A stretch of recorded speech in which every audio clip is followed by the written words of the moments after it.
அண்மைச் செய்தி.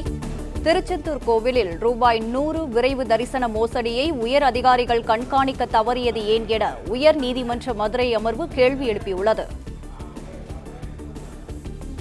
திருச்செந்தூர் கோவிலில் ரூபாய் 100 விரைவு தரிசன மோசடியை உயர் அதிகாரிகள் கண்காணிக்க தவறியது ஏன் என உயர் நீதிமன்ற மதுரை அமர்வு கேள்வி எழுப்பியுள்ளது.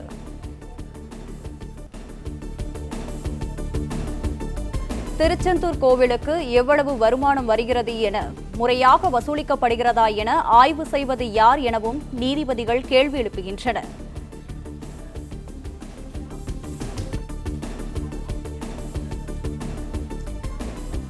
திருச்செந்தூர் கோவிலில் ரூபாய் 100 விரைவு தரிசன மோசடியை உயர் அதிகாரிகள் கண்காணிக்க தவறியது ஏன் என உயர் நீதிமன்ற மதுரை அமர்வு கேள்வி எழுப்பியுள்ளது. திருச்செந்தூர் கோவிலுக்கு எவ்வளவு வருமானம் வருகிறது, முறையாக வசூலிக்கப்படுகிறதா என ஆய்வு செய்வது யார் எனவும் நீதிபதிகள் கேள்வி எழுப்புகின்றனர்.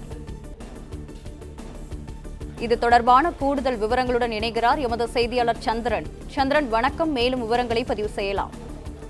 வணக்கம். திருச்செந்தூர் சுப்பிரமணிய சுவாமி கோவிலில் விரைவு தரிசன கட்டண மோசடி தொடர்பாக முன்ஜாமீன் கோரிய வழக்கில் 25 லட்சம் வரை முறைகேடு நடந்திருக்கிறது. இதனை உயரதிகாரி முறையாக கண்காணிக்க ஏன நீதிபதி கேள்வி எழுப்பியுள்ளார்.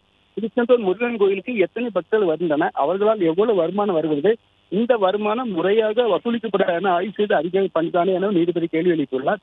இந்த முறைகேடு விவகாரத்தில் பங்கு என்ன, இதில் மனுதாரின் பங்கு என்பது குறித்து அதிகாரி 11 தாக்கத்தையும் மதுரை அமர்வு கூறியுள்ளது. திருச்செந்தூர் சுப்பிரமணிய சுவாமி கோவிலில் தரிசன முறை நடைபெறவுள்ளது. இதில் 100 டிக்கெட் பெறும் பக்தர்கள் விரைவு தரிசனம் செய்ய ஏற்பாடு செய்யப்பட்டுள்ளது.